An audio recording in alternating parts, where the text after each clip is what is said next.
ஆண்டவராகிய இயேசு கிறிஸ்துவனுடைய நாமத்தினாலே உங்கள் அனைவருக்கும் எங்களுடைய அன்பின் வாழ்த்துக்கள். தினம் ஒரு வாக்குத்தத்த நிகழ்ச்சி மூலமாய் உங்களை சந்திப்பது எங்களுக்கு மிகவும் மகிழ்ச்சியாக இருக்கிறது.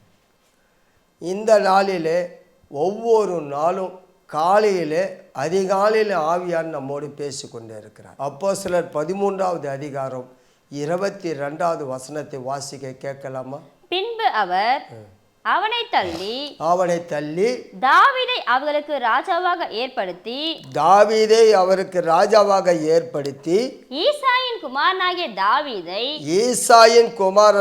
தாவீதை என் இருதயத்துக்கு ஏற்றவனாக கண்டேன். எனக்கு சித்தமானவைகளை எல்லாம் ஆண்டவர் சொல்றது என்ன காரணம்? எனக்கு சித்தமானதை எல்லாம் அவன் செய்வான். இந்த காலையில் ஆண்டவர் நம்ம கொடுக்குற வாக்கு தத்துவம், எனக்கு சித்தமானதை எல்லாம் அவன் செய்வான். அப்போ அவருக்கு என்ன சித்தமோ, அவருக்கு என்ன பிரியமோ அதை செய்வதற்காக ஆண்டவர் நம்மோடு பேசி கொண்டு இருக்கிறார்.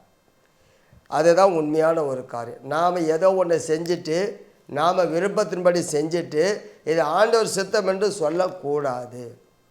ஏசாயா 48:14 வாசிக்க கேட்கலாமா? நீங்கள் எல்லாரும் கூடி வந்து கேளுங்கள். கர்த்தருக்கு பிரியமானவன், இதாங்க முக்கியமான காரியம், அவருக்கு பிரியமானவன் அவருக்கு சித்தமானதை பாபிலோனிலே செய்வான். கர்த்தருக்கு பிரியமானவன், தேவனுக்கு பிரியமானவன், தேவனுக்கு சித்தமானதை செய்வான். அப்போ அவருடைய சித்தத்தை செய்வதற்காக அழைக்கப்பட்ட நாம, அவருடைய சித்தத்தை அறிந்திருக்கிற நாம, அவருக்கு பிரியமானதை செய்ய அழைக்கப்பட்ட நாம, இன்னைக்கு நாம் என்ன செய்து கொண்டு இருக்கிறோம்? யாரை பிரியப்படுத்தி கொண்டு இருக்கிறோம்? யாருக்கு பிரியமாய் நடந்து கொண்டு இருக்கிறோம்? மனுஷனுக்கா, பிரபுக்களுக்கா, ராஜாக்களுக்கா? ஆண்டவர் பிள்ளைகளை, நீங்கள் அவருக்கு சித்தமானதை செய்தால் இங்கே ஏசாயா 46:10 வாசிக்கலாமா?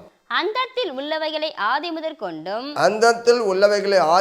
கொண்டும் இன்னும் செய்யப்படாதவைகளை பூர்வ காலம் முதற்கொண்டும் அறிவிக்கிறேன். என் ஆலோசனை நிலைநிற்கும். எனக்கு சித்தமானதை எல்லாம் செய்வேன். அல்லேலூயா. உங்களுடைய வாழ்க்கையில் அவருக்கு என்ன சித்தமோ அதை உங்களுக்கு செய்வான். நீ எந்த நிலைமையில் இருந்தாலும் பரவாயில்ல, நீ எந்த குழியில் இருந்தாலும் பரவாயில்ல, எந்த பொழுதில் இருந்தாலும் பரவாயில்ல, ஆனால் அவருக்கு பிரியமானவன் அவருக்கு சித்தமானதை செய்வான். என் அன்பு சகோதரனே, என் அன்பு சகோதரியே, இன்றைக்கி நம்ம மாம்சத்தில் செய்து கொண்டு, மாம்சத்தின்படி நடந்து கொண்டு, நம்ம மற்றவங்களை பிரியப்படுத்தி கொண்டு வாழ்ந்து கொண்டு இருக்கிற நம்ம வாழ்க்கையில் ஆண்டவருக்கு சித்தம் என்று சொல்லுகிறோமே, தவறான ஒரு காரியம். அவருக்கு சித்தமானதை செய்தால் உங்களுக்கு என்ன கிடைக்கும்? லூக்கா 1:52 வாசிக்கலாமா? பலவான்களை ஆசனத்திலிருந்து தள்ளி தாழ்மையானவர்களை கர்த்தர் உயர்த்தினார். ஒருவேளை அவங்க உயர்ந்த ஸ்தானத்தில் இருந்தாலும் அவங்களை கீழே தள்ளிட்டு உங்களை ஆண்டவர் அந்த ஸ்தானத்தில் உயர்த்துவார். அதுதான் உண்மையான ஒரு ரகசியம். ஆண்டவருடைய சித்தத்தை செய்யாதவங்களை கீழே தள்ளுவார். 1 சாமுவேல் புத்தகம் 15வது அதிகாரம் 22-23 வாசிக்க கேட்கலாமா? அதற்கு சாமுவேல் கர்த்தருடைய சத்தத்திற்கு கீழ்ப்படிகிறதை பார்க்கிலும், பாருங்க, கர்த்தருடைய சத்தத்துக்கு கீழ்ப்படிகிறதை பார்க்கிலும் சர்வாங்க தகனங்களும் பலிகளும் கர்த்தருக்கு பிரியமாயிருக்குமோ, பலியை பார்க்கிலும் கீழ்ப்படிதலும் ஆட்டுக்கடாக்களின் நினைத்தை பார்க்கிலும் செவி கொடுத்தலும் உத்தமம். இரண்டங்கம் பண்ணுதல் பில்லி சூனிய பாவத்திற்கும் முரட்டாட்டம் பண்ணுதல் அவபக்திக்கும் விக்கிரக ஆராதனைக்கும் சரியா இருக்கிறது. நீர் கர்த்தருடைய வார்த்தையை புறக்கணித்தபடியினாலே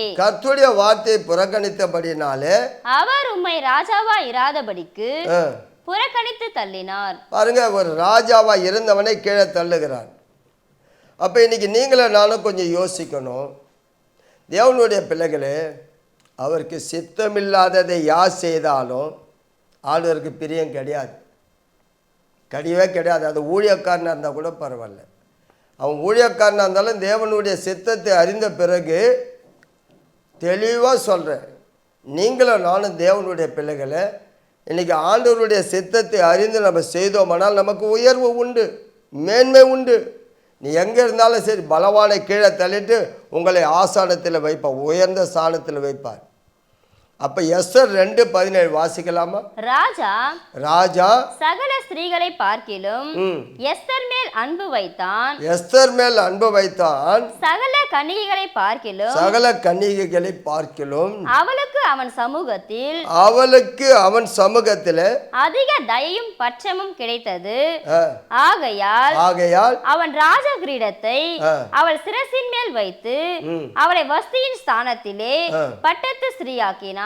எல்லாம் கவனிங்க, வஸ்தினுடைய ஸ்தானத்திலே பட்டத்து சிறியாக்கினான்.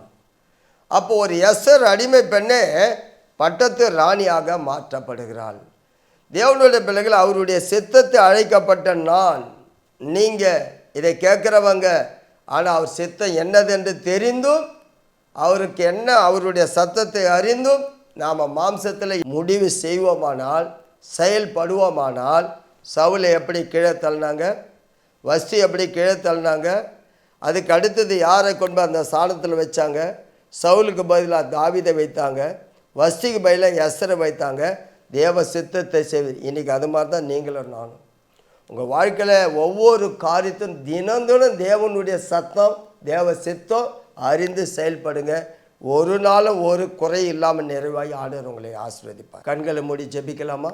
மகா இரக்கமும் கிருபை நிறைந்தவரே, நேற்றும் இன்றும் என்றுமே மாறாமல் இருக்கிறவரே, ஆண்டவராகி இயேசு கிறிஸ்துனுடைய அதிகாரமுள்ள நாமத்தினால உம்முடைய சித்தத்தை அறிந்தும், ஆண்டவரே நீர் எங்களை அழைப்பு அறிந்தும் எங்களை தெரிந்து கொண்ட பிறகும் உமக்கு பிரியமில்லாமல் சவுலை போல நாங்கள் கீழ்ப்படியாமல் இரண்டகம் பண்ணி கொண்டு இருப்போமானால், சவுல் தன்னுடைய ராஜ்ய பாரத்தை இழந்து போனானே, வஸ்தி தன்னுடைய பட்டத்து ராணி இழந்து போனாலே, இன்றைக்கி அநேக உயர்ந்த பதவியில் இருந்தாலும் அவங்க சுயமாக எந்த காரியத்தை செய்தாலும் அது ஆண்டவருக்கு அருவருப்பான காரியம் அல்லவா? எங்கேயோ ஏழ்மையில் வறுமையில் இருந்தாலும் தேவ சித்தத்தை அறிந்து செய்கிற ஊழியக்காரனும் கிறிஸ்துவ ஜனங்களும் தேவனுடைய பிள்ளைகளும் கண்டிப்பாக இந்த வார்த்தை கேட்டவங்க உயர்த்தப்படுவாங்க அவருடைய சித்தத்தை செய்வதற்கு. தாவீது என் இருதயத்துக்கு ஏற்றோன்னு சொன்னார். அவருக்கு இருதயத்துக்கு ஏற்றவங்களை நாங்களும் இருக்கணும். உம்முடைய கண்களில் கிருபை தாங்க. இயேசுவின் நாமத்தில் ஜெபிக்கிறோம். நல்லாண்டு.